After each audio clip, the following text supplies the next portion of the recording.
Hello, my name is Anna Garcia, and through this project and my employment at Refuge House, my experience with human trafficking survivors is still very minimal.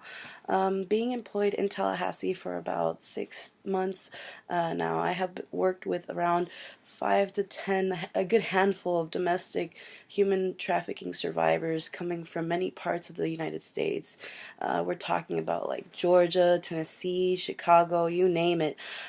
This is real, and it is in our country, and it is even in our state, in Florida. Florida is the third biggest hub here in the United States. And as you've noticed, I've been using the term survivor instead of victims because it is a way we as social workers empower these people and stop re-victimizing them.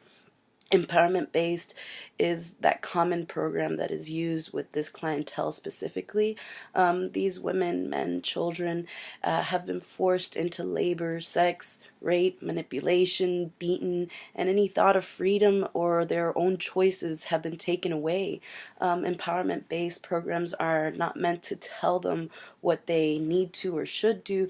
They encourage them of what are their best options, educating and informing them of what their options are and giving them the time and space to decide what they want to do on their own time by giving them referrals and empowering them to that it is their own choice at the end of the day.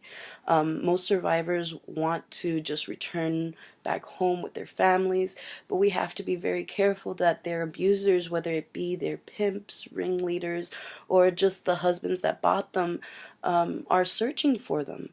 Unfortunately, in my experience with these hotlines here in Tallahassee, the highest volume of crisis calls and SANE calls, which are the rape survivors asking for a forensic exam done, are during the FSU football games. We're talking about before, during, and after the games. Those phones are ringing off the hook.